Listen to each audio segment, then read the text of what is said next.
Hi everybody, welcome to Crate Digging with Carter. My name is Carter and I like digging through crates for records. So I have been a record collector since about 2019, so relatively novice collector in the world of record collecting, and I'm also on a budget. So I'm starting this YouTube channel here to share my experience as a record collector, share some finds that I have that aren't too expensive that maybe some of you online might also enjoy. So I'm starting off today by talking about a recent pickup I had. And just to preface, I like all genres of music, but most of my collection consists of jazz, soul, blues, and rock. So just a little warning there. If you don't like those genres, this channel is probably not the one for you. However, if you do like those genres, you might be interested in what I have to show. All right, so today I'm going to talk about a recent pickup that I had from Antone's Records in Austin, Texas. Now, I live in Austin, so a lot of the records I'm getting are going to be in the Central Texas area, but occasionally I will go out of state to pick up records as well. So at Antone's Records, I picked up 5 or 6 different things that I'm going to share with you guys today. And Antone's Records, a little bit of history there. I believe they opened in the early 80s, opened by Clifford Antone. So he opened up a nightclub and then he later opened up a record store. So there's a big club. It's still active in Austin to this day. They do a lot of Texas music there. There's a lot of blues and soul, R&B, country as well. A lot of big name performers that perform there as well. So that record store kind of reflects that same type of artist as well. So there's a lot of Texas artists, a lot of country, a lot of blues, R&B, but they also have a decent amount of jazz and rock and other genres as well. So everything I picked up was all jazz, all used jazz. But like I said, they have tons of other stuff there. Definitely worth checking out if you're in Austin or swinging by. It's a really cool record store with a lot of cool stuff there. So let's jump right in here and I'll talk a little bit about what I picked up. So first one I picked up here, this is Tell It Like It Is by Richard Groove Holmes on the Pacific Jazz label. Now this is the first and only pressing of this record. It was released in 1966, but it has recording sessions on here from 1961 and 1962. I believe it has 4 total recording sessions, so there's not more than 2 tracks from the same session. So it's basically a compilation of Richard Groove Holmes playing with a variety of different artists. So you got everyone on here from Ben Webster, Les McCann, Joe Pass on guitar, Gene Ammons, along with others as well. But a really cool lineup. Ben Webster and Gene Ammons only appear on 1 track each. Joe Pass is on, I think, 2 or 3 tracks on here. So each track on has a different lineup, which is a cool experience. But Richard Groove Holmes is playing throughout it all, and he does a really good job. If you're not familiar with his work, he is strongly in the soul jazz line, really kind of nice groovy piano riffs, upbeat, slower tempo stuff too. Really good, just a record to put on, just relax to. Nothing too experimental or anything like that as well. And in fact, I found it was really interesting. So a lot of the jazz records that were coming out of the later 60s were talking about how the artist is pushing boundaries and they're doing new stuff and they're experimenting. So in these liner notes here, it kind of says the exact opposite. So here's what it says.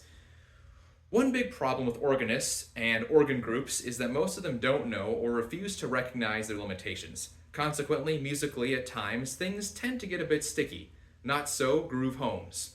Groove is strictly a straight-ahead, uncomplicated, uncluttered, swinging organist whose biggest asset is his direct appeal to the emotions. So, nothing groundbreaking on this record, but it is really cool. I picked this up for $10, definitely worth it. If you like soul jazz, you won't be disappointed with this record here. Alrighty. Also, I should point out on that record, the cover was a little beat up, but thankfully it was pretty clean in there. Probably a VG plus actual disc for the record. So yeah. All right, next record I got here to share with you guys. This one is probably the most well-known record that I picked up. At least to me, I've heard this one before and streamed it. This is Nighthawk by Coleman Hawkins with Eddie Lockjaw Davis on here as well. This is a really cool record. I did pay a little bit more for this one than the other records, so I paid $30 for this one. This is a 1990 Original Jazz Classics pressing, but it sounds really, really good. Definitely strong VG plus on this one. Super excited to have it.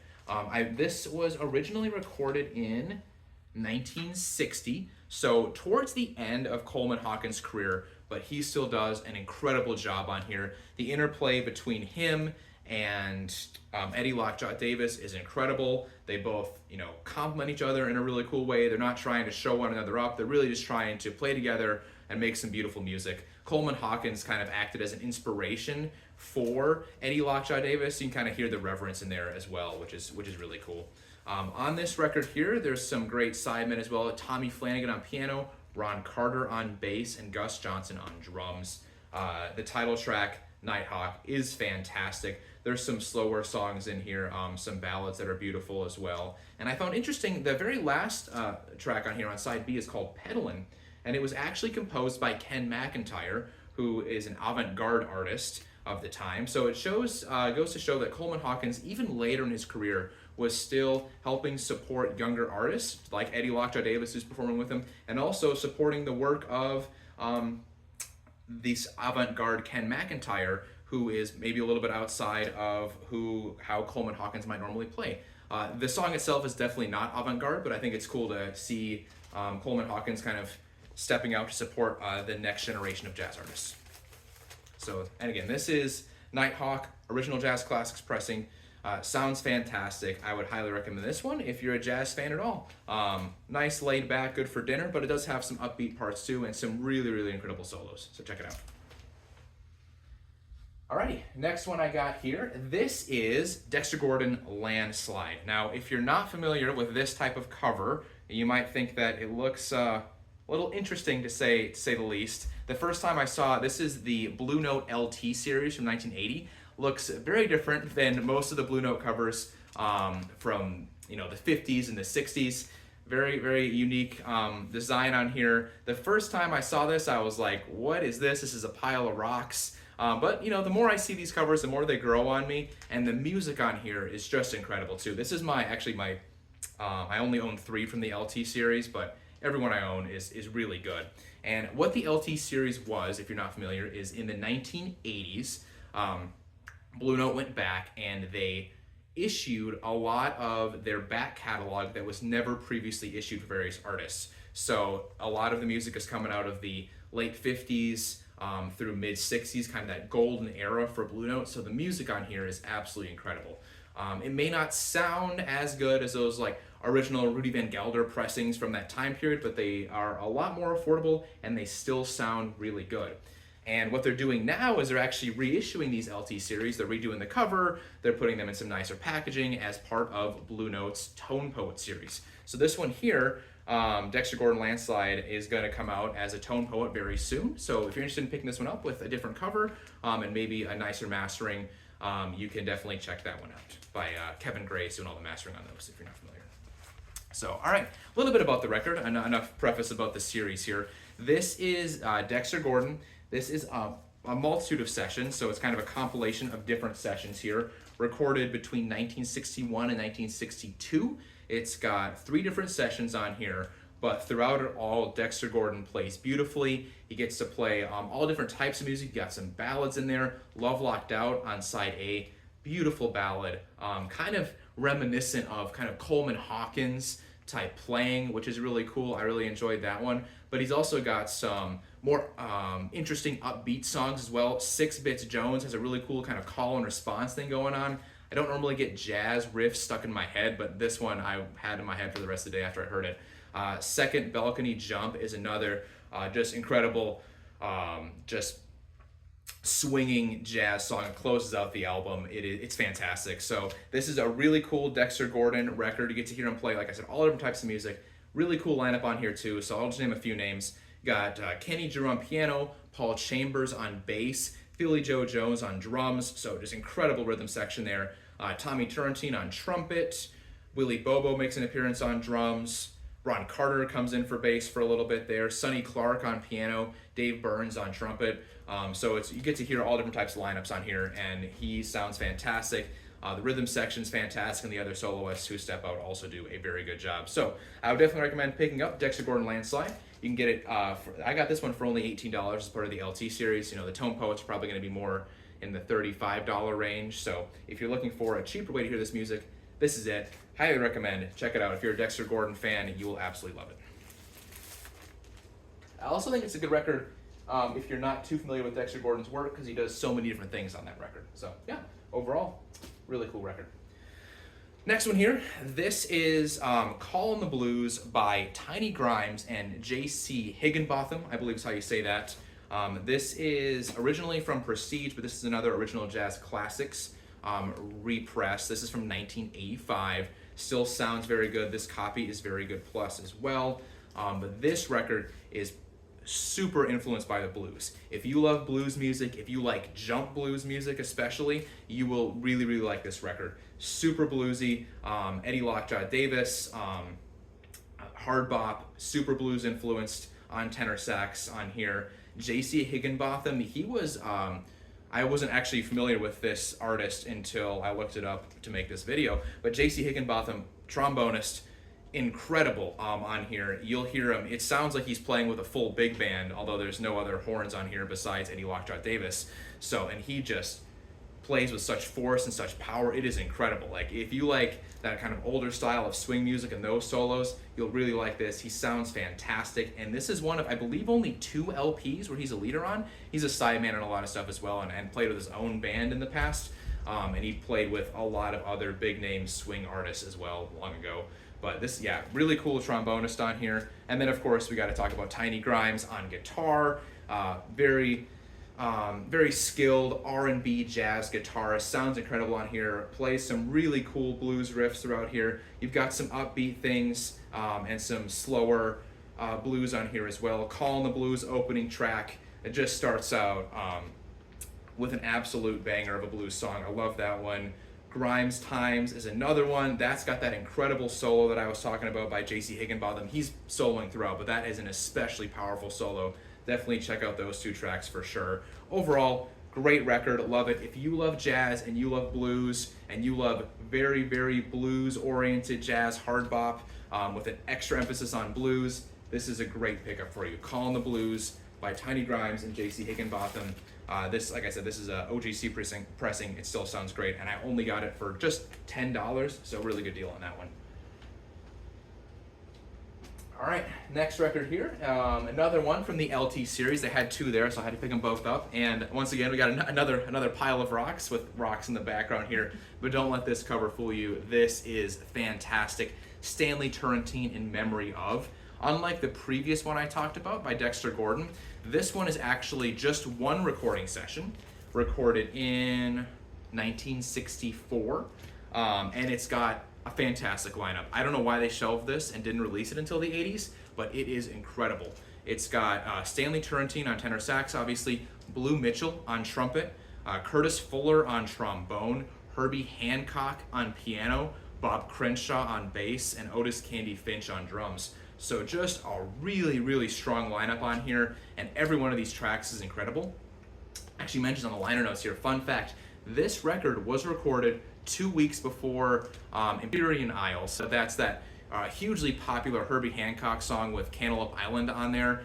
This was just 2 weeks before that, so you know Herbie Hancock is in his prime on this too. So it's just really cool history on this record here. Starts out with a song called Fried Pies, kind of in that blues-oriented, really strong solos, funky, kind of earthy sound on that one. That's a great one. And then it goes into a beautiful ballad in memory of. That was actually written to honor a lot of the jazz musicians who had passed away back in New Orleans. Really beautiful ballad there. Stanley Tarantine does a great job on that one.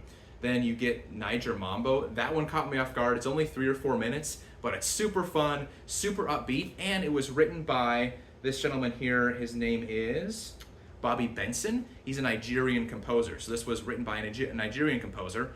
Sounds incredible on here. The band does a great job with it. Heavy focus on percussion, and Stanley Tarantine just tearing it up on that track. You got some more ballads on the back. Make Someone Happy. Another just super emotional ballad by Tarantine. And then it closes out with Sunday in New York. Picks up a little bit. Just a little bit. But it's a nice, relaxed song. Little bit of a higher tempo, but it just closes out the album really strong with a nice, relaxed, slightly higher tempo song there. So yeah, this is overall a really great album. This one, I believe, is also coming out a little bit later, as a tone poet. So check that one out if you want to get this one. I only spent 20 bucks on it, which is still a heck of a lot cheaper than a tone poet. Great music. Highly recommend Stanley Tarantine in memory of.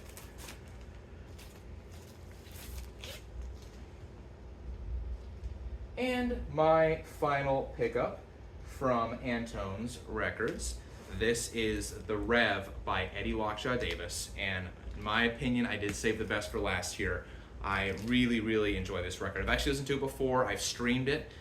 This is Volume 2 of the Eddie Lockjaw Davis Cookbook series. I don't know necessarily why they renamed it to The Rev, but I have a good idea of why, and it's because the title track on here, The Rev, is absolutely incredible. So like I said, this is Volume 2 of the Eddie Lockjaw Davis Cookbook series with Shirley Scott. Shirley Scott plays organ throughout that series. All of those records are incredible. This is the only one I have, but like I said, I have listened to them, and this one is my favorite record. Starts out with The Rev, almost 9 minutes of this super earthy, super emotional, gospel-infused, bluesy song, The Rev. It is fantastic. If you like really, really bluesy hard bop, you will love this song. Super emotional. I heard it the first time via streaming and I was blown away, and then hearing it obviously on vinyl just sounds way better, and I'm super excited to have this record here. The next song on it is also fantastic. Second track is Stardust. It's of course a classic, jazz standard. Very, very good. He does a great job with it. Slows it down. Truly a beautiful ballad. Shirley Scott does great throughout here as well on organ. And then on the B side, you get a little bit more feature from Jerome Richardson on flute, on Skillet and I Surrender Dear, mid-tempo, and then another ballad. Jerome Richardson does a great job. Eddie Lockjaw Davis continues to just perform these really, really emotional solos that just kind of blow my mind when I listen to it for the first time. And then Shirley Scott is killing it as well. I love organ music. I think she does a really, really good job. I love anything that has Shirley Scott as well. And then it closes with the Broilers, picks up a little bit, but not too much. But it's definitely aptly named. It's a cooker, so it ends super strong as well. This is a great record, a great part of the Eddie Lockjaw Davis Cookbook series. And if you're interested in having the full series, I believe Kraft Recordings issued it as a box set. So super well mastered. Kraft always does a fantastic job with their reissues. So you can check it out there if you're interested in owning the full series in great condition and well mastered. But this one was a great pickup, and only 15 bucks. Had to have it. And if you like this type of music, if you like bluesy, earthy, hard bop jazz, check this out. It's fantastic. I don't think this one will let you down. Alrighty. And actually, I just remembered, I had one more pickup. I forgot to put it with my stacks of records here, but I also was able to pick this guy up here too. Oh. I got this. This is my first ever 10-inch record. This is Sidney Bechet, early Blue Note original pressings. They had a few of these actually in the shop, and I thought they had a pricing error because every one of the other 10-inch Blue Note records was $200 or more, or close to $200, and this one was only $20. But I asked the manager, and he said, nope, that's priced correctly, so I had to pick it up. An early pressing Blue Note, Sidney Bechet. I know a lot of Blue Note collectors aren't the biggest fan of Sidney Bechet, but if you like New Orleans jazz, this is fantastic. This is my only 10-inch. It sounds great. It's just some really fun New Orleans jazz. I think Sidney Bechet does a great job. Super happy to have this. To me, this is a collector's piece. I always love when I can get a great deal on something original from Blue Note. So just want to talk about this one as well. I was super happy to have this one. Don't see those every day. Alrighty. Well, thank you for joining for episode 1 of Crate Digging with Carter. Hope you enjoyed. Hope you learned something new about jazz and maybe have some ideas of what to listen to coming up in the future. We'll see you next time. Thank you.